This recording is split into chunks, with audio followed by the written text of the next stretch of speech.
Well, it's been great to have the guys, here during the summer. As you know, last year we didn't have them here for the spring or summer, and I think the first time we were able to get with our guys in any capacity was in September.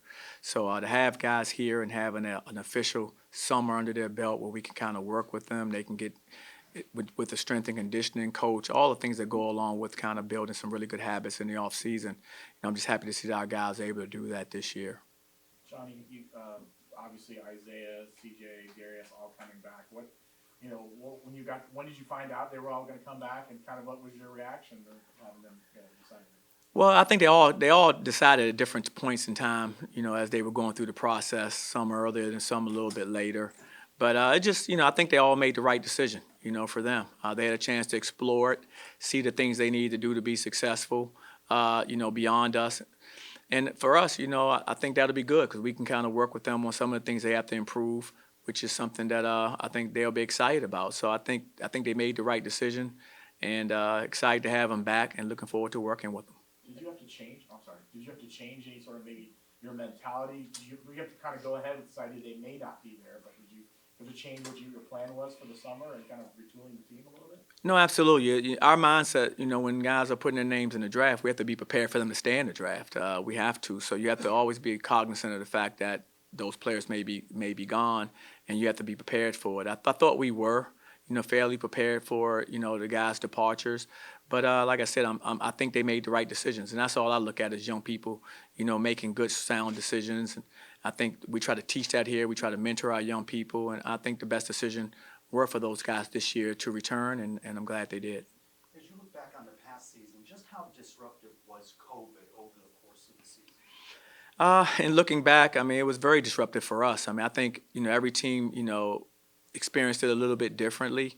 Because we didn't have a spring or summer with our guys, especially when you brought some freshmen that could impact in, they never got good work in the off season.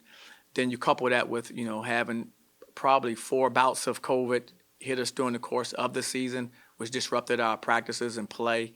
That's very challenging. Like I said, I think I told someone before, probably the most challenging season I ever had, and that probably it was the most challenging season I ever had as a coach because there's so many moving parts that you had no control over, and that affected, I think your performances, affected your guys' mindsets because it can be somewhat depressing to not be able to play, or you go to practice, see 5 guys in practice or less for 5 to 10 days because you have restrictions, and notably they should be because it's a very serious virus, and you want to make sure that you're being safe. But in our sport, that inconsistency of play and inconsistency of practice is nothing good can come from that really, and I think it made it very challenging. Johnny, a lot of the discussion, especially after the pandemic, so to speak, was vaccinations and getting coaching staffs and players vaccinated going into next season because you don't want to have to maybe the same challenges you had last year.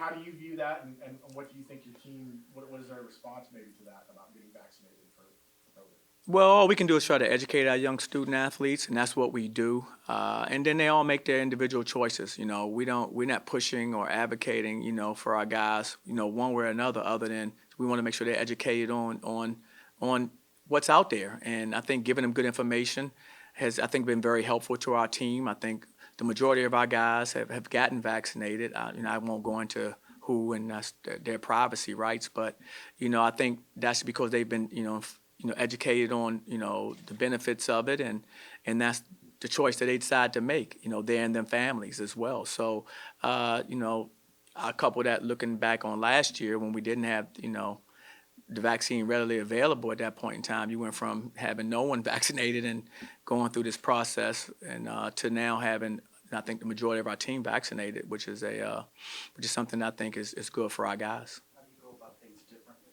knowing you have some unvaccinated players? We'll still be smart about our unvaccinated players, understanding the uses of a mask, understanding of social distancing, washing their hands.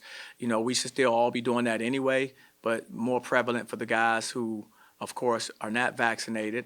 And then we need to make sure we keep an eye on them, especially with the new variant, out there now, that our guys are aware that it's easily transmissible, and so they have to be even more careful right now when they're out and where they are, kind of, functioning under the same, rules and standards that they were functioning under last year.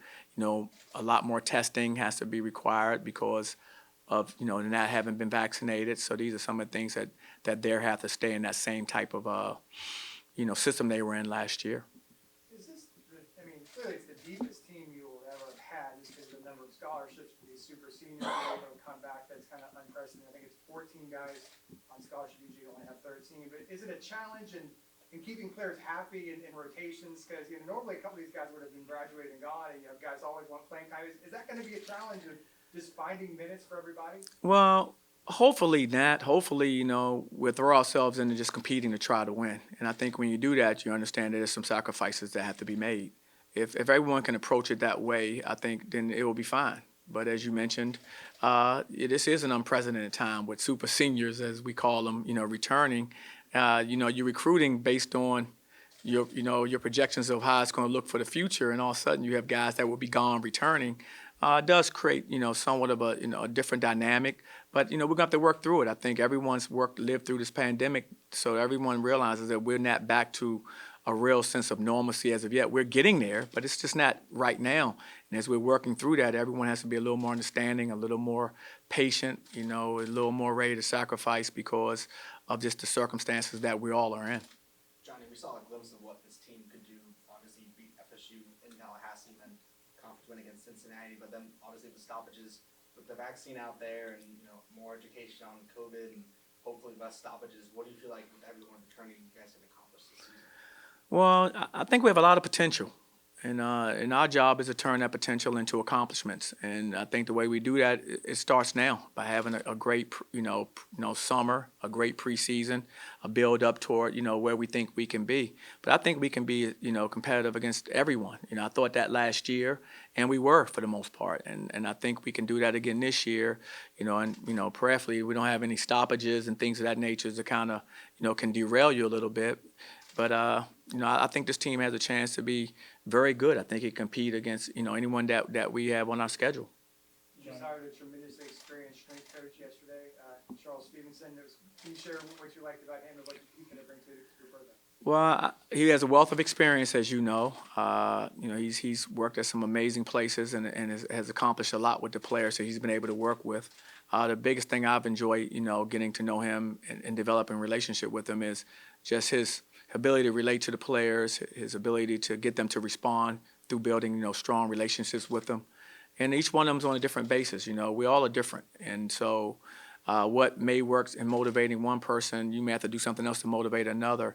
And I really like his ability to kind of find what buttons to push to help young people maximize, who they can be. So he's been terrific.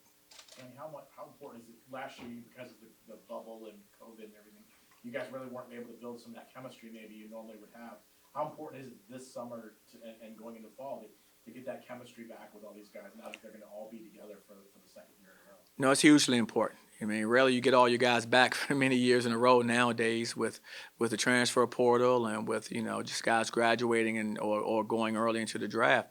So to have a group of guys come back, I think is good for us. I think we have a chance to build some chemistry and continuity. We didn't, as you mentioned before, have a chance to really do that last year. I had a lot of moving pieces, a lot of new guys last year trying to define their roles, seeing how they fit in with our team. And this year, I think guys will be a little more comfortable, like especially the freshmen, like guys like Isaiah, guys like Jamil, that now have a year under their belt. I think that really helps them in kind of knowing who they are. They've been through the league once. They've been through our preseason, know how competitive our preseasons are. So they know what they need to do to prepare to be successful. You have some guys taking advantage of name, image, and likeness. How do you navigate that so it's not a distraction amongst your players? Well, I mean, it's exciting times for those young people and exciting times for everyone. So they can take advantage of their name, image, and likeness, as you just mentioned. And what we want to do is we want to make sure that, in my position, we can't really aid or any assist in any of those things. So that's really anything that they do, they really end up doing on their own with that. That's not our ability as NCAA coaches to impact that other than we support them, in their abilities to go out and earn what they can earn, on who they are. And so we definitely support it and rooting for our guys to have as much success as possible off the court. Your incoming recruiting class, I guess, has been on campus for a few weeks. Darius Johnson, TJ Edwards, Rhodes, and Tom Freeman. Just what are your early impressions of being able to work with those guys?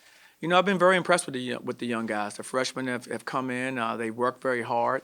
I think our upperclassmen have done a really good job of leading them and kind of showing them, our culture and what we want to accomplish. So I think it's worked very well. But those young players, like I said, I mentioned potential earlier, and we want to turn that potential into accomplishments. And I feel the same way about each one of those guys. They have a great deal of potential, and I think if they can maximize their potential, it just makes us a better team. Johnny, you were once a college player yourself. Would you have taken advantage of name, image, and likeness? And would you find a way to utilize it? I think I would have. I think I would have found a few ways to take advantage of that for sure. And it's just like I said, it's a wonderful opportunities for these young people. And like I said, I think each one of them has to run their own race with regards to it because it's going to mean something different for each individual player.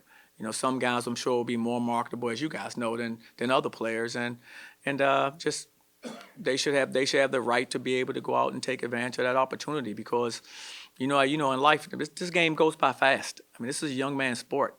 So I mean, you're old at 32. So just think you finished playing and you had an opportunity, during your collegiate days to maybe earn a certain amount, and you can never get that back. Once it's gone, it's gone. So these young people have an opportunity now to go out and pursue those things. It won't interfere with what we do from the standpoint. You're not going to be able to miss practice to go to film a commercial or to go down to some, a dealership or whatever. I mean, I'm just using those as examples. You're going to have to, understand that, the priority, of course, and what's allowed you to have all those things for your name, image, and likeness is what we do here. So UCF is, being on the team.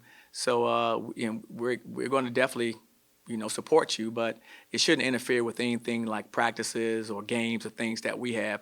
Our young men understand those are the priorities, and they need to take care of those, and then on their time they can, pursue those other opportunities. You always speak of defense being very important in driving your team.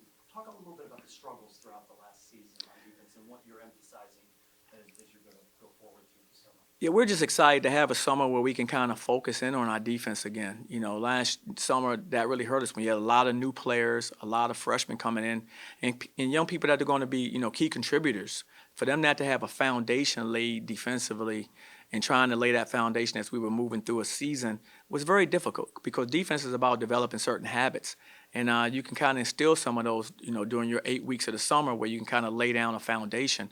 We weren't able to lay that down. So it's been great to start that process now this summer, laying that foundation for even like our freshmen who are sophomores, like an Isaiah, as I mentioned before, or Jamil, to have them now go through some of the things that they were able to touch somewhat during the season, but we couldn't continue it as much because you're in season.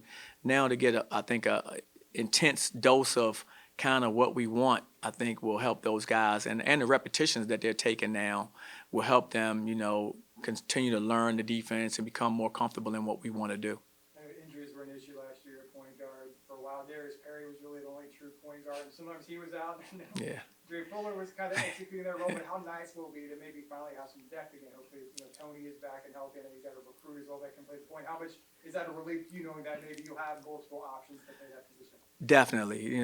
They have a little more depth, gives us an opportunity to hopefully withstand if someone does, get injured and goes down. It happens to someone, in a lot of seasons that happens to every team. And, having a depth, I think, will help us in that area, especially when it's quality depth guys that can come in and can contribute. I think will definitely be something that can help us, as we move forward through the season. You talked about being competitive across the league, but do you see your team being there with Houston and Memphis atop the league? That's what we want to be. I mean, our vision is always one of a championship. We have that as a team. A championship vision every time that we step, foot on the court every season. And that doesn't change, and which means we want to be the best team in the conference, and we're going to work towards that every single year, and that's what we're doing. Those teams have had a lot of success, of course, especially Houston this past year. Going to the Final Four. I think we always knew our conference was very good, and having a team get there again, I think just reiterates to everyone just how good a conference we have. So. We're excited about being in a conference playing against teams like Houston, playing against teams like Memphis. That's just great for us, and our guys are excited about being in those type of games in those situations. So the NBA Finals is now a little bit more interesting. It's a tight series. I don't know if you've been able to keep track or watching the games. Do you have any predictions for how things are going to turn out between the Suns and Bucks? I do not. I usually stay away from those making those predictions. I think it's a great series, which I think we all wanted. I think everybody's excited. It's 2-2 now, going back to Phoenix. So how good is that? And that's what you just want to see, some good basketball. I think you've seen some stellar performances by guys. Middleton yesterday, of course. Giannis almost every single night he steps foot on the floor. Looking at, Booker last night again in a loss, just what a heck of a performance. CP3 and what he's been doing, I mean, just I think for his career, kind of, having this great opportunity now in the finals. So this is a lot of good stories, and it's a lot of good basketball. I've been enjoying it, and like I said, I don't know which way it's going to, turn out because none of those are really my team, but I'm excited to just see good basketball and competitive basketball. Thank you. Appreciate it. Thanks, All Coach. right, all right, guys. All right, guys. Thanks. Take care.